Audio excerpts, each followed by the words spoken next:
Había una habitación que estaba cerrada con llave y no se podía entrar. Y en esa habitación mi tío tenía equipamiento porque llevaba muchos años tratando de contactarse con su hijo muerto. Nos empezamos a preguntar si realmente mi tío había logrado contactar algo que evidentemente no era su hijo. El capítulo de hoy es realmente impresionante e imperdible. No te puedes perder un segundo porque hay misterios, mensajes escondidos, secretos familiares y hasta un cuarto que era usado puntualmente para comunicarse con los muertos. Como lo habrán visto, es un capítulo bastante más largo de lo habitual. Honestamente no pude resumirlo un poquito más, ya que toda la información y todo lo que vas a ir escuchando se va conectando entre sí formando un final que realmente es inesperado y tranquilamente podría ser parte de un guión de una película de terror y misterio. Así que ya lo saben, no se pierdan un segundo de esta historia. Y aprovechando la ocasión, porque YouTube a muchos de ustedes no les avisa, mañana 6 de junio a las 6 de la tarde vamos a tener el segundo capítulo de Historias del Otro Lado con una segunda entrevista que me encantaría que todos ustedes puedan ver y escuchar. También les dejo acá abajo el número para que puedan enviarme sus experiencias en formato audio y pueden sumar todo lo que crean necesario para que su historia quede lo más completa posible. Amigos, no perdemos más el tiempo y ahora sí, comenzamos ya mismo con este nuevo capítulo.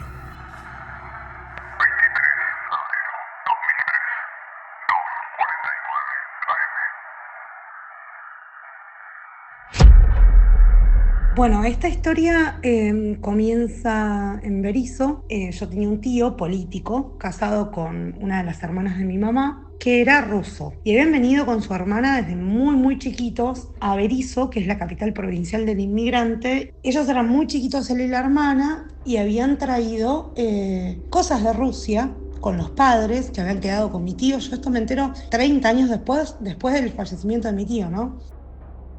Me llamo Mara y esta historia es, sin lugar a dudas, algo que nunca voy a olvidar. En este momento y desde hace más de 10 años vivo en Bélgica, pero todo lo que voy a contarte sucedió justamente en Buenos Aires, donde pasaron cosas que nadie jamás podría imaginar. Tal cual lo dije, mi tío era ruso y puntualmente en el año 2008 fue que la muerte lo encuentra. Él era un tipo enorme, muy duro en todo sentido, aunque con muchos sentimientos que durante años fueron buscando una respuesta, y esto tiene como raíz un evento muy puntual que pasó tiempo atrás, en los años 90. Mi tía, mi tío y su hijo, Adrián, se habían mudado en el 92 a Bahía Blanca. La razón era por el cambio de trabajo de mi tío, simplemente por esto. La vida de ellos se dio normal hasta que Adrián, mi primo, se muda a Buenos Aires para comenzar los estudios en la Escuela de Policías Juan Bucetich, en la ciudad de La Plata. Se había instalado en la casa de mi abuela y hasta ese momento todo era normal, pero algún tiempo más adelante, la tragedia lo estaba esperando. Pasaron algunos años y fue durante unas vacaciones que mi primo vuelve a Bahía Blanca de visita y durante esos días tiene un accidente. Estaba circulando con su moto de muy alta cilindrada por una calle de tierra y al chocar con una camioneta cae al piso golpeando fuertemente su cabeza. Pocas horas más tarde Adrián fallece. Y fue en ese momento donde todo comenzó y donde se generó un misterio que me tocaría resolver a mí muchísimos años más adelante. Mis tíos deciden volver a Berisso. Mi tío se jubila bastante joven por su trabajo de alto riesgo y demás, y compran una casa en Berisso y se vienen los dos y traen los restos de mi primo y lo entierran en el cementerio de Berisso. Y lo que nosotros notábamos en toda la familia era que mis tíos estaban como en otro planeta. Mi tía fumaba Virginia Slims y fumaba tipo 3-4 atados por día. Era una mujer extremadamente bonita, esbelta, y se había ido a los 200 kilos, o sea, no podía caminar, tenía diabetes, se había dejado mucho y estaban sumidos, pero te estoy hablando 20 años después de la muerte de mi primo, seguían de esta manera. Mi tío por su parte se había convertido en un comprador compulsivo, puntualmente de herramientas, que muchas de ellas usaba durante largas horas arreglando de todo o también desarmando cosas para conocer su funcionamiento. Era un fanático en estas cosas. Lógicamente que imagino que todo esto era una especie de terapia para él y de esta forma se olvidaba del dolor que arrastraba desde la muerte de su propio hijo. En nuestra familia somos un montón, y donde las relaciones no solo son buenas, sino también de muchísima confianza, donde durante alguna visita, por ejemplo, no había que andar pidiendo permiso para pasar a determinados lugares. Todos nos sentíamos muy cómodos. Y en la casa de mis tíos en Berisso pasó algo que fue imposible de olvidar, y que tal vez para mí es el principio de los misterios. La casa era enorme, muy linda, con espacios amplios y con bastantes habitaciones, y no me olvido más que entre todos estos cuartos había solo uno que permanecía cerrado con llave. Pero no solo eso, estaba terminantemente prohibido intentar entrar ahí adentro. ¿Por qué? Ni mi tío ni mi tía querían confesarlo a nadie de la familia, solo ellos conocían la razón. Lo único que sabíamos era que solo mi tío podía entrar en ese lugar. Nada, a medida que me iba haciendo más grande dije, bueno, listo, ya está, acá no molesto más, pero siempre me quedó la curiosidad y lo hablaba con mis primos, ¿no? ¿Qué tendrá el tío? Le decíamos Baloya, se llamaba Ángel, pero le decíamos Baloya. ¿Qué tendrá Baloya en esa habitación? Bueno, siempre fue como de todos los primos saber que había una habitación prohibida, cerrada, y no sabíamos lo que tenía el tío ahí adentro. Como lo dije al principio, en el 2008 sucedió un evento que cambió el panorama por completo. Mi tío había estado con una gripe bastante fuerte, se levantó durante la madrugada a buscar un vaso de agua y al regresar a la cama, tal vez por fiebre o un fuerte mareo, se tropieza y al caer golpea su cabeza contra la punta de la mesita de luz. Luego de este golpe, lamentablemente fue internado y debido a una hemorragia cerebral, mi tío muere. Semanas más tarde, mi tía Norma reúne a gran parte de la familia no solo para agradecer el apoyo que le habíamos dado, sino también para pedir ayuda. Quería sacar gran parte o casi todo lo de mi tío. Seguramente porque en cada una de estas cosas lo recordaba y le hacía mal. Y así fue que cada uno colaboró con lo suyo y todas las cosas se fueron sacando. Particularmente las herramientas, mi papá ayudó a que muchísimas de ellas se fueran vendiendo poco a poco y mi tía recupere al menos esa plata. En mi caso, mi tía, sabiendo que soy fanática de la lectura, me ofreció libros, muchos libros, y esto para mí fue una gran noticia porque me los llevé absolutamente todos. Le pido ayuda a mi prima, Lorena. Entonces mi prima viene, qué sé yo, empezamos a sacar los libros. Entre todos los libros que vamos sacando, encontramos una caja escondida. Estaba detrás de unos volúmenes de Tolstoy, viejísimos, pero re bien conservados. Algunos tenían los nombres de la hermana de mi tío y otros tenían los de mi tío. Algunos estaban en español, otros estaban en ruso. Bueno, los sacamos y encontramos una caja. Lejos de encontrar algo paranormal, encontramos DVDs porno. Muchos, muchísimos. Entonces le digo a mi prima, che, vamos a sacar esto, porque si lo llega a encontrar la tía, digo, ya que estamos, vamos a hacerle un honor al tío y vamos a esconderle el porno. Bueno, cuestión, me lo llevo yo a mi casa, porque mi prima me dice, no, yo a mi casa, mi vieja me lo llega a encontrar, me va a hacer quilombo.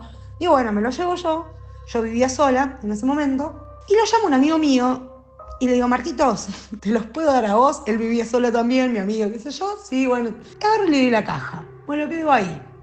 A los pocos días, mi tía me vuelve a llamar para pedirme que por favor le vacíe el cuarto del medio. ¿Y sabes cuál era? El que teníamos prohibido entrar, aquel que siempre estuvo cerrado con llave, y con el tiempo nos enteramos de algo que mi tío jamás había dicho. En este lugar hacía algo increíble. Según otra de mis tías, dijo que el tío tenía al parecer algún tipo de equipamiento o maquinaria específica para poder comunicarse con los muertos. Y solo él podía entrar ahí porque durante más de una década intentó de forma ininterrumpida comunicarse con su hijo fallecido. Le avisé a mi prima sobre esto, quien se negó a estar conmigo, así que no me quedó otra alternativa que ir y entrar a este cuarto totalmente sola, por primera vez y con una expectativa enorme. No sabía qué iba a encontrar al pasar por esa puerta. Mi tía me dio la llave, que la tenía escondida en un cajón de los cubiertos de la cocina, un detalle no menor, y cuando le pregunté por qué la tenía ahí escondida, me dijo que había pasado en muchas oportunidades que si dejaban la llave puesta en la puerta, en cuestión de horas aparecía en el piso y la puerta aparecía abierta. Y sabía muy bien que mi tío siempre fue claro con algo. Esa puerta siempre tenía que estar cerrada, tal vez, por todo lo que estaba atrapado adentro. Y en ese momento pensé que, si mi tío intentó durante tantos años comunicarse con mi primo, tal vez invocó quién sabe a cuántas entidades que se mantenían encerradas sin poder salir, y ahora, a pedido de mi tía, esta regla se iba a romper. Honestamente tenía miedo, muchísimo miedo, pero también intriga. Así que con bastante coraje fui y entré a este cuarto. Yo entré, la verdad que no sentí nada raro. Me pareció, nada, como un cuarto. ¿Viste cuando vos tenés un cuarto en una casa vieja donde, nada, te sacás un par de zapatillas, lo dejás ahí, te sacás un pullover y lo tirás en una silla? Como que parecía no ordenado como para un propósito, parecía un lugar de menesteres varios. Y bueno, empiezo a revisar y le digo a tía, quédate conmigo, qué sé yo, qué sé cuánto. Me dice, no, yo acá no quiero estar, y se va. Bueno, yo empiezo a revolver hasta cierto punto, porque también me daba un poco de cosa, ¿no? Abrir cajoneras. Bueno, había un placar que estaba lleno de ropa. Toqueteé un poco y era todo ropa, así que bueno, no toqué. Y encuentro una Polaroid. De las Polaroid viejas, ¿no? Estaba impecable, estaba muy bien cuidada. Yo nunca había usado una Polaroid, no sabía ni cómo funcionaba. Pero digo, bueno, una cámara de fotos, me la llevo. Y después encuentro un pasacassette. Te estoy hablando del año 2008 o 2009. O sea, ya el cassette ya no iba más desde hacía, yo creo, una década o un poco más. Y veo un pasacassette de esos rectangulares que tenían una botonera, botones bien largos, ¿no? Y un cassette adentro. Era tipo un TDK con el sticker donde uno escribía que había en ese cassette, pero no decía nada el sticker. En uno de los cajones encontré al menos 25 cassettes que solamente estaban numerados, no tenían descripción sobre el contenido. Revisé otro y encontré varias libretas que tenían escritos sin sentido. Incluso había muchas anotaciones que eran como garabatos, nada era legible, había líneas, símbolos, cosas tachadas, y junto a estas libretas había una medalla que le habían dado a mi primo en la escuela, y también un dije del símbolo egipcio de Ankh, también conocido como la llave de la vida, usado en los funerales de aquella civilización. Este dije estaba junto a la foto de mi primo, la misma que habían colocado en su tumba el día de su muerte. Hasta ese momento, y como te darás cuenta, nada de esto tenía mucho sentido, aunque claro, si comenzamos a imaginar que él intentaba comunicarse con los muertos, el punto de vista cambia rotundamente. Aquella vez mucho no me pude llevar, pero mi tía me pidió algo más, que le saque una mesita de luz a la calle. Se trataba nada más ni nada menos que aquella mesita donde mi tío se había partido la cabeza. Esto era totalmente entendible, pero con este mueble pasó algo más que te va a dejar sin palabras. Antes de tirarla, la reviso y encuentro en el cajón de esta mesita una hoja. Pertenecía justamente a una de esas libretitas que tenía en su cuarto misterioso, y esta hoja tenía escrito de una forma extraña una sola palabra: acá. Solo eso, y honestamente hasta ese momento no logré relacionar absolutamente nada. El papel lo hice un bollo y lo tiré a la basura, y la mesita de luz se fue a la calle. A los pocos minutos desapareció porque alguien se la había llevado. Pero acordate por favor de todo esto que te estoy contando, porque vas a saber qué pasó después con este mueble. Algunas semanas más adelante, mi prima con su novia vinieron a comer a casa, y después de un rato largo pude convencerlas de hacer algo que no me terminaba de animar de hacerlo sola: escuchar esos cassettes que encontré en el cuarto de mi tío. Primero no quisieron, pero al final accedieron. Así que agarré el pasacassette y tomé el que estaba etiquetado como número 1. Le di play y el escalofrío que me recorrió en aquel momento, hoy mismo vuelvo a sentirlo.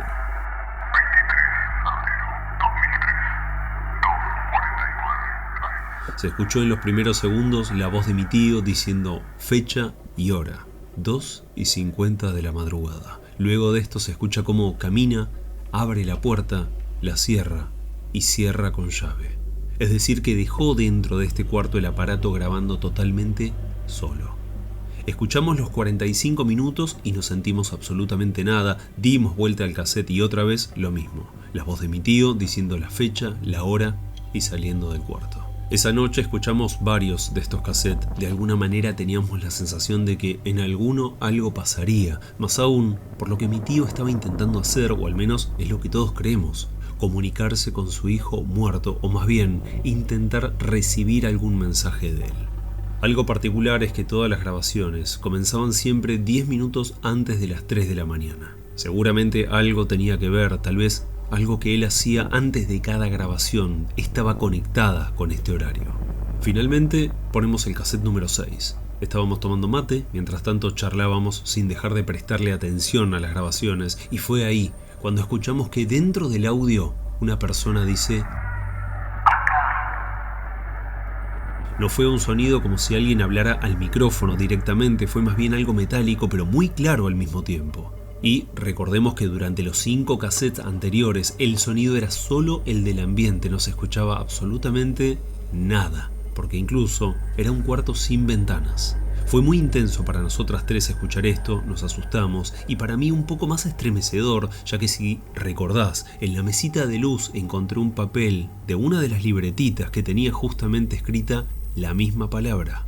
Y la pregunta que surgió en el momento: ¿mi tío finalmente logró comunicarse con mi primo, aunque la duda es si era o no mi primo quien habló? Bueno, mi prima y la novia se fueron, yo me quedé sola en mi departamento con un julepe bastante, más que julepe era una sensación de no saber qué está pasando, y también el miedo de que hayamos traído algo que no tendríamos que haber tocado, ¿no? Entonces yo lo mejor que pude haber hecho es agarrar la caja con los cassettes, el grabador, o sea, el pasacassette y todo lo que había traído a la casa de mi tía, y lo metí en el baño. El baño de mi casa tenía llave, no sé por qué, porque era una puerta relativamente nueva, yo vivía en un PH al fondo, y nada, cierro el baño con llave y me voy a dormir. Los días pasaron, por suerte no se dio nada extraño, y decidimos continuar escuchando estos cassettes. Y durante aquella reunión, mientras estábamos cenando, mi prima me pregunta si me había enterado lo que le pasó al nieto de Delia. Era conocida de la familia, no quiero dar muchos detalles, pero la cuestión, y resumiendo un poco, su yerno era quien había agarrado aquella mesita de luz que yo misma tiré a la calle, donde encontré el papel y donde mi tío se había lastimado fatalmente. Pero lo más escalofriante fue que, según lo que Lorena supo, este hombre fue a reclamarle extremadamente furioso a mi tía Norma algo referido a la mesita de luz. Ella no terminó de entender nada y le cerró la puerta en la cara. Luego llamó a Delia y ahí se enteró de todo. Resulta que este hombre se llevó la mesita de luz, la metió en su casa y se la acomodó a su propio hijo de 3 años en el cuarto. A la mañana siguiente, el nene empezó a los gritos. ¿Sabes qué pasó? Se había golpeado la cabeza muy fuerte con la punta de la mesita de luz, y no solo eso, se resbaló con un charco de sangre que brotó desde abajo del mueble. Por suerte al nene no le pasó nada muy grave, lo llevaron al hospital, le dieron algunos puntos de sutura y solo fue un susto. Pero el yerno fue a reclamar por qué habían tirado una mesita de luz con sangre. Y esto no hace falta explicarlo. En primer lugar, estaba limpia, lo vi con mis propios ojos. Y segundo, si hubiese tenido sangre de mi tío, estaría obviamente seca, jamás podría estar en estado líquido. Esto era imposible. Ahora, ¿de dónde salió esta sangre? Es todo un misterio. Al igual que asusta bastante saber que el nene se golpeó en el mismo lugar que mi tío antes de perder la vida. Al enterarme de esto, no pude dejar de contarles sobre aquel papel que decía la misma palabra que escuchamos en la grabación y que la encontré justamente en esa misma mesita de luz, y todo de alguna forma comenzó a encajar. Estuvimos escuchando algunos cassettes más y no encontramos nada, pero lo más curioso fue volver a la cinta 6, lado B, y en ningún momento escuchamos a aquella persona diciendo acá. Esto nos confundió, la psicofonía había desaparecido, ¿era posible esto? Pero también pensamos que quizás nos habíamos equivocado de cinta y en realidad estaba en otra. Volver a escucharlas era algo bastante poco probable por la duración y por el tiempo, y la cuestión quedó ahí, simplemente nos quedamos con la duda al mismo tiempo que continuamos escuchando algunas más. Pero para sumar algo, a Lorena se le ocurrió que teníamos que probar la cámara, aquella Polaroid que encontré también en el cuarto de mi tío. Honestamente no teníamos idea de cómo usarla y mucho menos si funcionaba. Así que después de revisarla un poco nos dimos cuenta que tenía cartucho, no sé si es la palabra apropiada, pido disculpas, y nos sacamos una especie de selfie donde salimos las tres juntas. Como sabrán, el tamaño de la cámara te impide por completo que puedas meter un dedo delante de la lente, y fue algo muy curioso que cuando sale la foto y se revela justo en la cara de Alejandra, sale una mancha blanca, media ovalada, como si fuese uno de esos famosos orbes que suelen salir a veces en las imágenes. Esto nos impresionó porque inmediatamente imaginamos que tal vez mi tío usaba esta cámara para poder captar anomalías dentro de aquel cuarto y ahora nosotras estábamos de alguna manera interviniendo en todo esto. Pero buscándole el lado más racional, podría ser un hongo que está dentro de la cámara que no se ve, pero sí en la foto sale, lógicamente. Así que probamos sacar otra. Esta vez nos cambiamos de lugar para evitar algún reflejo de luz y también nosotras cambiamos de posición. Y cuando se revela la foto, esa bola blanca también había cambiado de lugar. ¿Sabés dónde estaba? Curiosamente estaba otra vez sobre la cara de Alejandra. Y no solo eso, tan solo unos minutos después de esto, mientras el pasacassette seguía reproduciendo las cintas, escuchamos otra vez a una persona diciendo acá. Nos heló la sangre. Todo de alguna manera nos estaba dando a entender que mi tío había logrado algo. No sabíamos qué, tampoco teníamos idea si su final estuvo relacionado a esto, pero había algo muy oscuro que conectaba todo de una manera muy, pero muy concreta. Lo escuchamos muchas veces intentando saber si había algo más que tal vez no habíamos notado, pero era solo eso, el silencio de la habitación y de un segundo a otro una especie de voz mezclada con ruido blanco que decía acá. A todo esto, entre medio de toda esta cuestión, habían pasado, poner un mes y monedas, mi amigo, nos juntamos, mi amigo es actor, y en ese momento estaba viviendo en Buenos Aires haciendo la carrera de dirección teatral, y laburaba en Buenos Aires, que yo pero vivía en Berisso, pero se quedaba en la casa del tío en Buenos Aires y venía los fines de semana. Cuestión, ese mismo domingo, mis primos eran tipo 4:30 de la tarde, cae Marquitos, mi amigo, y nada, pasó por casa, como es normal, digo, pasó por la casa de un amigo, dale, quédate, abrimos un vino, comemos unas empanadas, dale, qué sé yo, y me dice, de los videos que me diste no hay uno que zafe, o sea, como que están todos los CDs arruinados, me dice. Y me dice, vos sabés que me pasó con 4 o 5 CDs ya, que estoy mirando la película y de repente en un momento se pone la pantalla en negro, aparece una especie de lluvia, como cuando se acababa la programación, cuando éramos chicos, ¿viste? Interferencia y de repente sigue la película. Días más adelante, charlando con mi prima, le conté sobre los DVD porno y ella no se lo tomó a chiste, sino todo lo contrario, porque me sugirió algo que me quedó resonando en la cabeza. ¿Y si en esas interferencias de las películas había alguna psicofonía? Así fue que 2 días más tarde hablé con mi amigo, le pedí las películas que tenían esos cortes, pero no las revisé sola, las vimos juntos.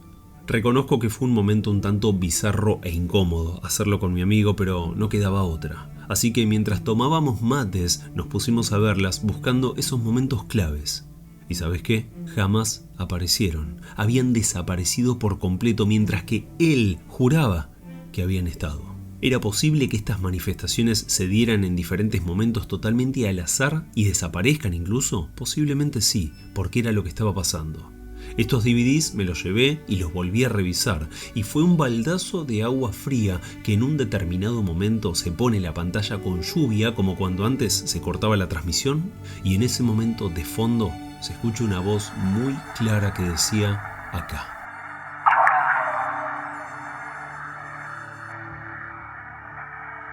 Lo volví a revisar y se repitió todas las veces. Luego lo vi con Alejandra, con Lorena y ellas también se quedaron heladas. Y para completar el cuadro fui a la casa de Marcos al día siguiente, le conté que también me había pasado, lo volvimos a revisar y por suerte estaba ahí. Incluso se había movido algunos minutos, pero estaba.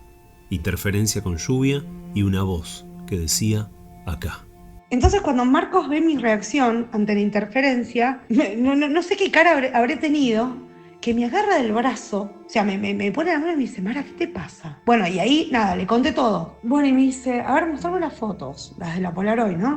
Y digo, a ver si ahora agarro la foto y no está ese redondeo del dedo, marcado, qué sé yo lo que era. Bueno, sí, estaba. Y me dice, sí, parece un dedo. Parece que metiste el dedo en la lente. Y digo, sí, parece. Pero bueno, le conté lo de la inversión de Alejandra, que el dedo aparecía arriba de la casa de Alejandra, no sé. Y me dice, vamos a probarlo. Anda a buscar la Polaroid. Bueno, voy a buscar la Polaroid. Y estábamos fumando los dos. Y Marcos extiende la mano, ¿no? Para tipo sacar una selfie. La agarra de los dos costados con las dos manos, en lugar de con una sola, ¿no? y se la pone en la cara y yo me pongo atrás y estábamos los dos con el pucho. Bueno, sale la foto y lo que vimos era que el humo del cigarrillo parecía una letra manuscrita. Parecía como que el humo del cigarrillo estaba escribiendo algo. Yo no sé si decía algo, si yo vi que decía algo porque ya estaba sugestionada. No apareció ningún círculo, ninguna orbe, pero sí el humo del cigarrillo, te repito, no sé cómo explicarlo, parecía, ¿viste como cuando los aviones escriben mensajes en el cielo? Que al principio está clarito y después se van como difuminando. Bueno, algo así. Y Marcos me dice, mira, dice acá. Yo cuando lo miré, no, yo no lo leía, yo no veía, pero él me dijo, mira, dice acá. ¿No ves que acá está la C? Es más, acá ves este cosito, acá es el acento en la A. Después de esto, con mi amigo Marcos también sumado al grupo pensante de todo esto que estaba pasando, me sugiere no solo revisar los videos uno por uno, donde en varias oportunidades encontramos aquella misma interferencia, sino también revisar los libros, algo que hasta ese momento no había tocado. Los miramos uno por uno y después de perder muchas horas encontramos solamente en uno de ellos, escrito en una página, algo, la palabra acá. No parecía ser la letra de mi tío, aunque seguramente lo era, pero la pregunta era en ese momento: ¿por qué estaba escrito ahí y qué representaba esta palabra en todo lo que estaba pasando? Era un misterio. Lo cierto es que a los 3 meses muere mi tía. Te repito, mi tía no se cuidaba, yo creo que los dos se habían entregado, no querían ninguno vivir desde la muerte de mi primo. Mi tío estaba más como comprometido a reencontrarse con él de alguna manera, entonces pasaba sus días entre el taller reparando cosas y este cuarto que permaneció con llave hasta su fallecimiento, pero mi tía no tenía eso. Entonces, ya te digo, había engordado, fumaba Virginia Slim, zapatada ninja todo el tiempo, era diabética, entonces, a ver, era joven, creo que murió con 65 años, pero su muerte no fue nada que nos haya llamado mucho la atención porque realmente sentíamos que se había empezado a dejar morir desde que había perdido a su hijo. Lo de mi tío fue un accidente, pero a partir de eso nos empezamos a preguntar si realmente había sido un accidente. Nos empezamos a preguntar si realmente mi tío había logrado contactar algo que evidentemente no era su hijo, que quizás se disfrazaba de su hijo. En ese momento nosotros pensábamos que mi tío había invocado un demonio tratando de encontrar a mi primo, y que mi primo, como descansaba en paz porque estaba en paz, la obsesión de mi tío en reencontrarse con su hijo lo había llevado a meterse con cosas que desconocía. Más adelante consulté con una parapsicóloga y le conté al detalle todo lo que había pasado, y si bien ella no vio ninguna presencia cerca mío o pegada incluso, me sugirió que si guardaba algo de mi tío, que lo queme. Era la mejor manera de poder asegurarme de limpiar aquellas energías con las cuales él estuvo interactuando. Y sinceramente para mí fue imposible quemar algo: los libros. Soy fanática de la lectura y en la colección había obras completas muy antiguas de autores renombrados, por lo cual consideré que lo mejor era guardarlos, pero finalmente decidí donarlos a una biblioteca para que sean aprovechados de la mejor manera. En cuanto a las películas, Marcos las quemó, yo quemé todos los cassettes, las libretas, las fotos que sacamos y los papeles que había rescatado de ese cuarto, junto a algunas cosas más que son objetos sin importancia.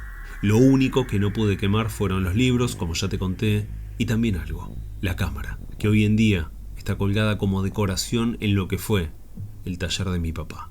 Quedaron un montón de cassettes sin escuchar.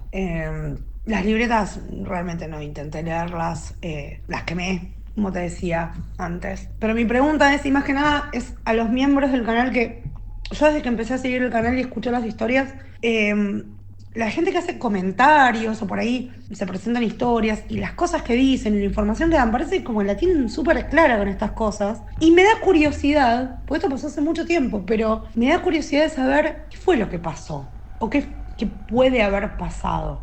Nosotros llegamos a la conclusión de que mi tío, en su afán u obsesión, si se quiere, de reconectar con su hijo fallecido, trajo a la casa o al lugar o a sí mismo, o no sé, otra cosa que se manifestó en un montón de objetos, no sé con qué finalidad, No sé, o sea, me gustaría mucho conocer los comentarios y las opiniones de los oyentes que tienen mucha más experiencia que yo en este tipo de cosas y que me pueden dar un poco más de información de qué puede haber pasado, ¿no? Muchas gracias por llegar al final, me encantaría saber qué opinan sobre esta historia que realmente, como se los anticipé al principio, fue más que interesante. Nos vemos mañana, recuerden a las 6 de la tarde tenemos el nuevo capítulo de Historias del Otro Lado. Y ahora sí, les mando un fuerte abrazo a todos.